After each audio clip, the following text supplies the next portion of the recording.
Digital मार्केटिङको 9th भिडियोमा तपाईहरु सबैजनालाई स्वागत छ र यो भिडियोमा हामीले सिक्ने छौं कि तपाईले आफ्नो वेबसाइटमा फर्स्ट ब्लग चाहिँ कसरी पब्लिश गर्नुहुन्छ भनेर।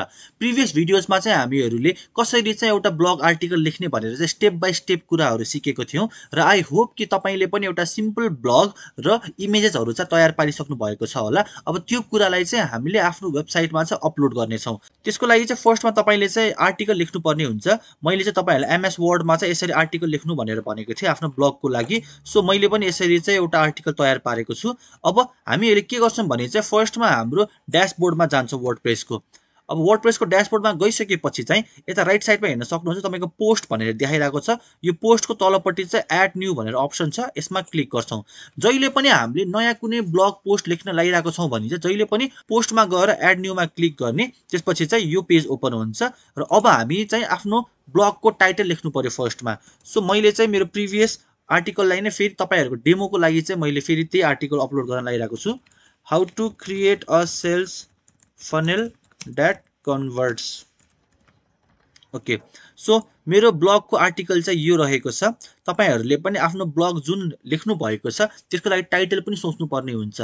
सो तपाईले चाहिँ आफ्नो आर्टिकल हेरेर चाहिँ टाइटल चाहिँ के छ त्यो टाइटल फर्स्टमा यहाँ हाल्नुस्। यहाँ हालिसकेपछि तलपट्टि यो पर्मालिंक भनेर अप्सन आउँछ।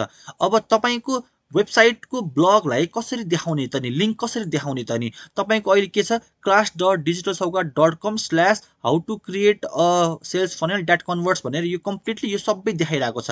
तर तपाईलाई यत्रो लामो चाहिएन, तपाईको यो ब्लगको आर्टिकलको जुन यो पर्मालिंक छ यत्रो लामो चाहिएन, यसलाई सर्ट बनाउन चाहनुहुन्छ भने चाहिँ यो एडिटको बटनमा यसरी क्लिक गर्नुस्। अहिले चाहिँ how to create a sales funnel that converts भनेर भनेको छ। तपाईले सिम्पली के लेख्न सक्नुहुन्छ भने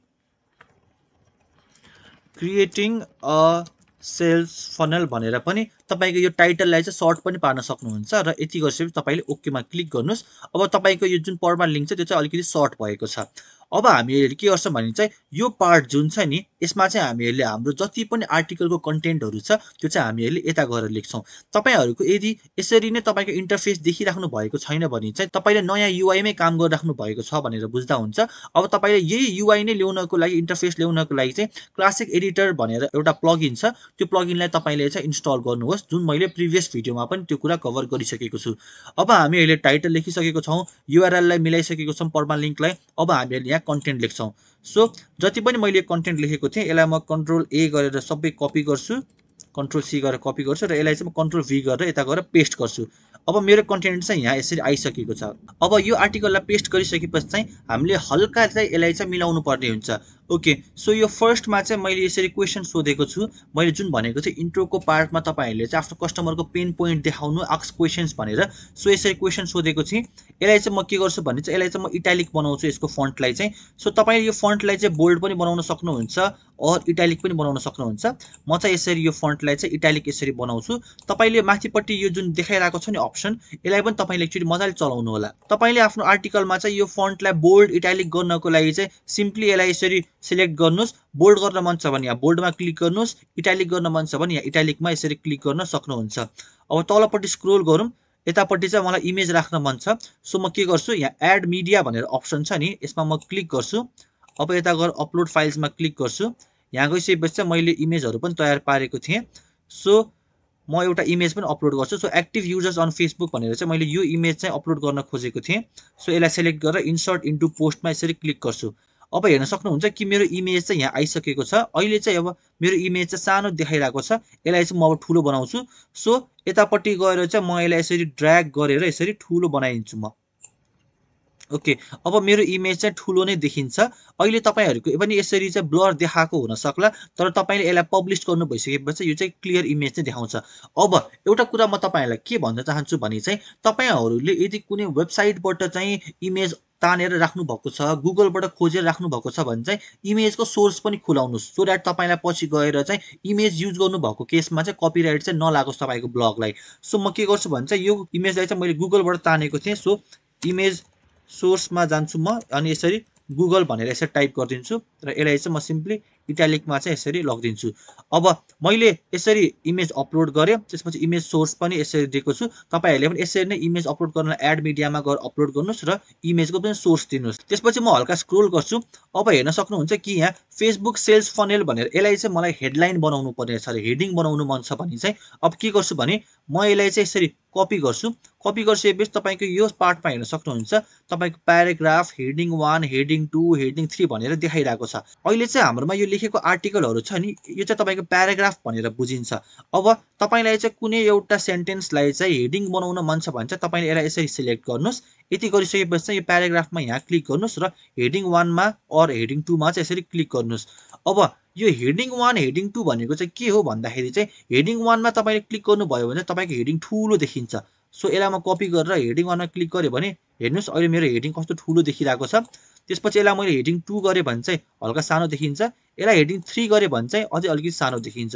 सो अहिले चाहिँ म यसलाई हेडिङ 2 बनाउँछु। यसलाई चाहिँ तपाईले कसरी युज गर्न सक्नुहुन्छ भने चाहिँ फर एक्जाम्पल तपाईको चाहिँ एउटा सेन्टेन्स छ त्यसलाई चाहिँ ठूलो हेडिङ बनाउनु पर्ने छ। अब त्यो हेडिङ अथवा त्यो प्याराग्राफ भित्र चाहिँ अझै पनि अर्को स्मल हेडिङ बनाउनको लागि पोइन्ट्सहरु छ भने चाहिँ तपाईले चाहिँ अब यसलाई हेडिङ 2 बनाइदिनु भएको छ भने चाहिँ तलपट्टिको यो पार्टलाई चाहिँ तपाईले हेडिङ 3 बनाउन पनि सक्नुहुन्छ यसरी। ओके म तपाईलाई यो पनि देखाउँछु कसरी गर्ने भनेर। सो मैले यसलाई हेडिङ बनाइदिएको छु। अब के गर्छु म यता पनि एउटा इमेज अपलोड गर्न चाहन्छु। सो एड मिडियामा जान्छु म अपलोड इमेजमा सिलेक्ट फाइल्समा क्लिक गर्छु म। त्यसपछि चाहिँ सेल्स फनल स्टेजेस भनेर यो एउटा इमेज पनि मैले डाउनलोड गरेको थिएँ।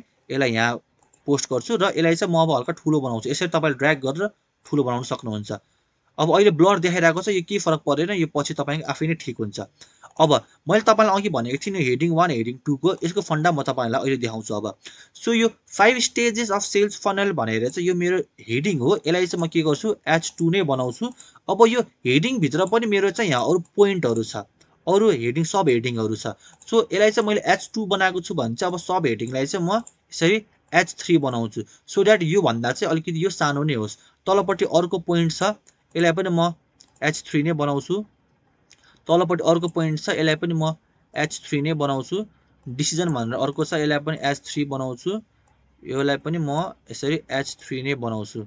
सो यसरी मैले सबैलाई H3 बनाइसकेको छु।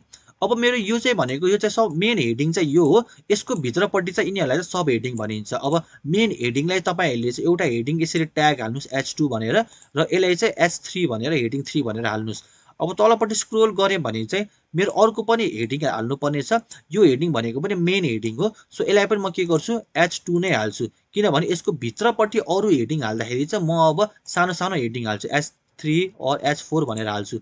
सो यसमा पनि मलाई चाहिँ एउटा इमेज अपलोड गर्न मन लाग्यो। एड मिडियामा जान्छु अपलोड फाइल सिलेक्ट फाइल्स यसमा गएर चाहिँ म अब एउटा इमेज पनि अपलोड गर्छु।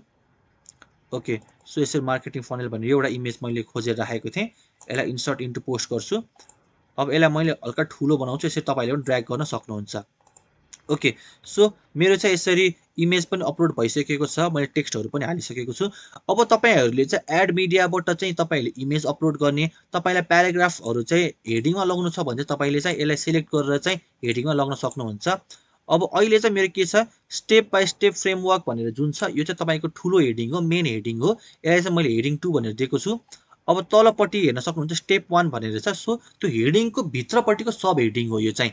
यसलाई चाहिँ म अब कपी गरेर चाहिँ के गर्छु भने H3 दिन्छु किनभने मैले फर्स्ट यो मेन हेडिङलाई H2 भनेर हेडिङ 2 दिइसकेको छु। यसलाई चाहिँ म हेडिङ 3 भनेर दिन्छु। तलपट्टि स्टेप 2 भनेर छ यसलाई पनि म अब हेडिङ 3 भनेर यसरी दिन्छु। सो यसरी तपाईहरुले चाहिँ आफ्नो हेडिङहरु एड गर्न सक्नुहुन्छ। त्यसपछि तपाईको यो बुलेट लिस्टहरु हाल्ने हो कि नम्बर लिस्टहरु हाल्ने त्यो पनि तपाईले गर्न सक्नुहुन्छ। फर एक्जाम्पल तपाईले बुलेट लिस्टमा क्लिक गर्नुभयो भने चाहिँ यसरी तपाईले लेख्न सक्नुहुन्छ लिस्ट लिस्ट 1 लिस्ट 2 भनेर यसरी लेख्न सक्नुहुन्छ। अब तपाईलाई चाहिँ हैन मलाई चाहिँ नम्बरिङ हाल्नु पर्ने छ भने यहाँ क्लिक गर्नुस्। यहाँ क्लिक गरेर फेरि तपाईले चाहिँ यसरी नम्बर वाइज चाहिँ तपाईले लेख्न सक्नुहुन्छ। सो यसलाई चाहिँ अहिलेलाई म डिलिट गरिदिन्छु। सिम्पल छ धेरै कम्प्लेक्स कुरा चाहिँ केही पनि छैन है। अब अर्को एउटा पनि कुरा म तपाईलाई के भन्छु भने तपाईले चाहिँ अब लिंक हाल्नु पर्यो रे। फर एक्जाम्पल तपाईले कुनै टेक्स्टमा लिंक हाल्नु पर्यो रे। अहिले हेर्न सक्नुहुन्छ कि मेरो वेबसाइटमा यो ब्लगमा जानु भयो भने चाहिँ तपाईले हेर्न सक्नुहुन्छ कि यो 2.85 बिलियन मन्थली युजर्स भनेर चाहिँ जुन यो पार्ट छ नि यो तपाईको अलिकति ब्लू कलर देखाइरहेको छ। अरु सबै ब्ल्याक देखाइरहेको छ तर यो चाहिँ ब्लू देखाइरहेको छ र यसमा चाहिँ क्लिक पनि गर्न मिल्ने अप्सन छ। किन भन्दाखेरि चाहिँ यो सेन्टेन्समा चाहिँ मैले लिङ्क राखेको छु। अब यहाँ क्लिक गरेँ भने चाहिँ मेरो चाहिँ अर्को पेज यसरी ओपन हुन्छ। त्यसरी नै तपाईँलाई पनि राख्न मन छ भने चाहिँ तपाईँले यहाँ हाल्न सक्नुहुन्छ। सो यसमा चाहिँ मलाई लिङ्क हाल्न मन छ भने चाहिँ यसलाई चाहिँ म यसरी सेलेक्ट गर्छु। सेलेक्ट गरिसकेपछि चाहिँ यो आइकन छ नि इन्सर्ट एडिट लिङ्क भनेर यहाँ क्लिक गर्नुहोस्। क्लिक गर्नु भइसकेपछि अब तपाईँले राख्न सक्नुहुन्छ। ओके, मलाई चाहिँ यसकै लिङ्क हालिदिन मन लाग्यो भने चाहिँ यसलाई म कपी गर्छु र यता गएर यसलाई म पेस्ट गर्छु। अनि यो एरोको बटन छ यो एप्लाई भन्ने, यसमा म क्लिक गर्छु। अब हेर्न सक्नुहुन्छ कि यहाँ पनि तपाईँको चाहिँ यसरी लिङ्क आइसकेको छ। यसरी नै मैले अरू ठाउँमा पनि लिङ्कहरू हालेको छु। अब यहाँ पनि हेर्न सक्नुहुन्छ। यहाँ क्लिक गर्नुभयो भने यहाँ पनि तपाईँहरूको यसरी लिङ्क देखाइरहेको छ। सो यसरी नै तपाईँले आफ्नो आर्टिकलमा चाहिँ लिङ्क पनि हाल्न सक्नुहुन्छ। तपाईँले आफ्नो आर्टिकल लेख्दा लेख्दै तपाईँलाई चाहिँ अब यो एउटा पार्टमा चाहिँ तपाईँले चाहिँ आफ्नो अडियन्सलाई अर्को वेबसाइटमा लगेर इन्फर्मेसन दिन चाहनुहुन्छ भने चाहिँ तपाईँले त्यो पार्टलाई सेलेक्ट गरेर चाहिँ लिङ्क हाल्न पनि सक्नुहुन्छ। अब अर्को भनेको चाहिँ तपाईँको चाहिँ ब्लग, यो ब्लग लेख्नु भएको छ तर तपाईँको चाहिँ अर्को पनि ब्लग छ जसमा चाहिँ तपाईँले अब फर इक्जाम्पल ल्यान्डिङ पेजको आर्टिकल लेख्नु भएको छ भने चाहिँ ल्यान्डिङ पेज चाहिँ तपाईँले यसरी सेलेक्ट गरेर चाहिँ यहाँ तपाईँले आफ्नो जुन आर्टिकल लेख्नु भएको छ ल्यान्डिङ पेजमा त्यसको लिङ्क हालेर अप्लाई गरेर चाहिँ यो पार्टमा तपाईँले त्यो लिङ्क हालिदिन पनि सक्नुहुन्छ। सो सिम्पली यसरी तपाईँले चाहिँ आफ्नो आर्टिकल तपाईँहरूले पनि यसरी लेख्न सक्नुहुन्छ। एमएस वर्डमा लेखेकैलाई चाहिँ तपाईँले यसरी कपी गरेर यहाँ पेस्ट गर्नुहोस्। पेस्ट गर्नु भइसकेपछि चाहिँ तपाईँले अब हेडिङ हाल्न मन छ भने हेडिङ हाल्नुहोस्। तपाईँको टेक्स्टलाई बोल्ड इटालिक बनाउन मन छ भने बोल्ड इटालिक बनाउनुहोस्। इमेजहरू पनि अपलोड गर्नुहोस्। त्यसपछि बुलेटिनहरू हाल्न मन छ भने पनि हाल्नुहोस्। तपाईँको कुनै पार्टमा तपाईँको टेक्स्टमा चाहिँ यसरी लिङ्क हाल्न मन छ भने पनि तपाईँले पनि यसरी लिङ्क हाल्न सक्नुहुन्छ। सो यति गरिसकेपछि चाहिँ तपाईँको चाहिँ यसरी ब्लग चाहिँ तपाईँले यहाँ लेखिसक्नु भएको छ, तयार पारिसक्नु भएको छ। अब फ्यु स्टेप छ त्यो फलो गरेर चाहिँ हामीले यसलाई चाहिँ पब्लिस गर्छौँ। अब तपाईँले आफ्नो आर्टिकल यहाँ मजाले लेखिसक्नु भयो, सबै कुरा गरिसक्नु भएपछि चाहिँ राइट साइडमा तपाईँको क्याटेगोरिजको अप्सन आउँछ। अब तपाईँले चाहिँ कुन चाहिँ क्याटेगोरीमा हाल्ने हो त यो? ओके, यो चाहिँ मेरो कुन चाहिँ क्याटेगोरीमा पर्छ भने how to create Facebook sales funnel that converts भनेर छ। सो यो भनेको चाहिँ तपाईँको फेसबुक एडमा पर्छ। अब हेर्न सक्नुहुन्छ कि यहाँ फेसबुक एड भनेर मैले पहिले क्याटेगोरी हालिसकेको छु। सो यो फेसबुक एड क्याटेगोरीमा यसरी क्लिक गर्छु। क्लिक गरिसकेपछि मैले अब यो अटोमेटिकली फेसबुक एडको क्याटेगोरीमा पनि जाने भयो। तर तपाईँको चाहिँ यसमा अहिले क्याटेगोरी देखाइरहेको छैन। तपाईँले यसलाई नयाँ क्याटेगोरीमा हाल्न मन छ भने चाहिँ यो एड न्यू क्याटेगोरीमा क्लिक गर्नुहोस्। सो यसलाई तपाईँ हाल्न सक्नुहुन्छ। फेसबुकको क्याटेगोरीमा तपाईँले हाल्न चाहनुहुन्छ भने चाहिँ एउटा नयाँ क्याटेगोरी तपाईँले यतिबाट पनि क्रिएट गर्न सक्नुहुन्छ। एड न्यू क्याटेगोरीमा क्लिक गर्नुहोस्, आफ्नो क्याटेगोरीको नाम हाल्नुहोस्। अब एड न्यू क्याटेगोरीको यो बटनमा क्लिक गरिदिनुहोस्। अब अटोमेटिकली यो तपाईँको नयाँ क्याटेगोरीमा गएर बस्ने भयो। अहिले चाहिँ म यसलाई फेसबुकमा होइन फेसबुक एडमा हाल्छु। यति गरिसकेपछि तलपट्टि स्क्रोल गर्नुहोस्। अब लास्ट हामीले गर्नुपर्ने भनेको चाहिँ फिचर्ड इमेज हाल्नु पर्यो।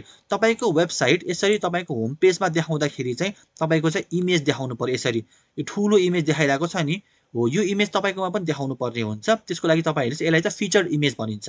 तपाईँहरू आफ्नो ब्लग आर्टिकल लेख्नु भएको ठाउँमा आउनुहोस्। अब यहाँ सेलेक्ट फिचर्ड इमेजमा यसरी क्लिक गर्नुहोस्। अपलोड फाइल्समा क्लिक गर्नुहोस् र तपाईँले जुन इमेज हाल्न खोज्नु भएको छ त्यो इमेजलाई चुज गर्नुहोस्। यति गरिसकेपछि तपाईँले सेट फिचर्ड इमेजमा क्लिक गर्नुहोस्। अब तपाईँको फिचर्ड इमेज पनि आइसकेको छ। अब लास्टली तपाईँले गर्ने भनेको यसलाई पब्लिस गर्नुपर्ने हुन्छ। ओके, हामी एकचोटि फेरि रिभाइज गरौँ है त के गऱ्यौँ भनेर। फर्स्टमा हामीले टाइटल राखौँ, आफ्नो ब्लगको टाइटल राख्यौँ। त्यसपछि हामीले त्यो लिङ्क जुन छ लिङ्कलाई हल्का सर्ट बनायौँ। यहाँ एडिटमा गएर चाहिँ त्यो लिङ्क हालेर चाहिँ हामीले सर्ट बनायौँ। त्यसपछि हामीले आर्टिकल जुन वर्डमा लेखेको छौँ त्यसलाई चाहिँ यता गएर पेस्ट गऱ्यौँ। त्यसपछि यसलाई चाहिँ हामीहरूले इमेजहरू हाल्यौँ, यसमा तपाईँको हेडिङहरू हाल्यौँ, लिङ्कहरू हाल्यौँ। त्यति गरिसकेपछि हामीहरूले यसको एउटा क्याटेगोरी चुज गऱ्यौँ, फिचर्ड इमेज राख्यौँ र फाइनल्ली यसलाई चाहिँ हामीले पब्लिसमा यसरी क्लिक गर्छौँ। र अब हेर्न सक्नुहुन्छ कि तपाईँको फर्स्ट आर्टिकल पब्लिस भइसकेको छ। अब त्यो हेर्नको लागि चाहिँ तपाईँले यो भ्यू पोस्टको अप्सन छ नि, यसलाई राइट क्लिक गरेर ओपन लिङ्क इन न्यू ट्याबमा क्लिक गर्नुहोस्। र अब हेर्न सक्नुहुन्छ कि तपाईँको how to create a sales funnel that converts भनेर तपाईँको आर्टिकल यहाँ पब्लिस भइसकेको छ। ओके, अब तपाईँको अहिले होम पेजमा जानुभयो भने चाहिँ तपाईँको आर्टिकल चाहिँ अब यस्तो देखिन्छ। तपाईँको आर्टिकलको फिचर्ड इमेज यहाँ देखिन्छ, हेडिङ यहाँ देखिन्छ, कहिले पोस्ट गर्नुभयो भने यहाँ देख्नुहुन्छ र थोरै आर्टिकल तपाईँले यहाँ देख्न सक्नुहुन्छ। र कन्टिन्यू रिडिङमा क्लिक गर्नु भइसकेपछि तपाईँको सबै आर्टिकल यहाँ देखाउँछ। ओके, सो तपाईँले चाहिँ फाइनल्ली डे 8मा आएर चाहिँ तपाईँहरूले आफ्नो फर्स्ट ब्लग चाहिँ पोस्ट गरिसक्नु भएको छ। सो कङ्ग्रेचुलेसन एभ्रीवान, तपाईँहरूले पनि यसरी नै आफ्नो फर्स्ट ब्लगलाई चाहिँ पब्लिस गर्नु होला। यो भिडियो बनाउनको लागि मलाई पनि धेरै मेहनत गर्नुपर्ने हुन्छ। तपाईँहरूलाई मैले फ्रीमा यो सबै कन्टेन्टहरू पनि दिन खोजिरहेको हुन्छु। जस्ट तपाईँहरूकोबाट चाहिँ मलाई एउटा सानो रिटर्न चाहिएको छ। त्यो चाहिँ के भन्दाखेरि तपाईँहरूले अहिलेसम्मको भिडियो मन पराउनु भएको छ भने चाहिँ मलाई गुगलमा गएर चाहिँ आफ्नो रिभ्यू पनि दिनु होला। त्यसको लागि तपाईँहरूले चाहिँ गुगलमा गएर चाहिँ डिजिटल सौगात भनेर सर्च गर्नुहोस्। सर्च गर्ने बित्तिकै तपाईँको सेकेन्डमा यो डिजिटल सौगात भनेर आउँछ। यहाँ तपाईँले क्लिक गर्नुहोस्। क्लिक गर्नु भइसकेपछि तल स्क्रोल गर्नुहोस्। मेरो इमेजहरू यसरी देख्न सक्नुहुन्छ तपाईँहरूले। त्यसपछि तपाईँहरूको राइट रिभ्यूमा यसरी क्लिक गर्नुहोस् र अब तपाईँहरूले आफ्नो 5 स्टार दिएर मैले तपाईँहरूलाई राम्रोसँग बुझाउन सकिरहेको छु भने चाहिँ प्लिज मलाई यो 5 स्टार दिएर चाहिँ एउटा रिभ्यू पनि हालिदिनु होला। तपाईँलाई मेरो यो कोर्स कस्तो लागिरहेको छ भनेर रिभ्यू हालिदिनु होला र यसलाई पोस्ट गरिदिनु होला। सो म तपाईँहरूलाई 10 सेकेन्ड दिन्छु। अहिले नै गएर चाहिँ तपाईँहरूले डिजिटल सौगात सर्च गरेर चाहिँ आफ्नो एउटा राम्रो रिभ्यू चाहिँ मलाई दिनु होला।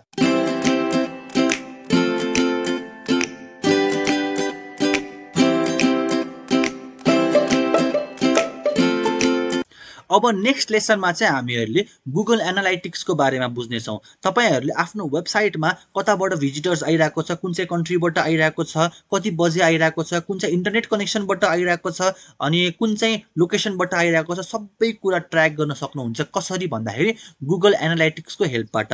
अब हामी नेक्स्ट भिडियोमा चाहिँ गुगल एनालाइटिक्सको बारेमा चाहिँ डिटेलली सबै कुराहरू बुझ्नेछौँ र आई होप कि तपाईँहरूले चाहिँ डिजिटल सौगातलाई सर्च गरेर चाहिँ 5 स्टार रिभ्यू पनि दिनुभएको छ होला। So thank you so much for watching this video. See you on the next video.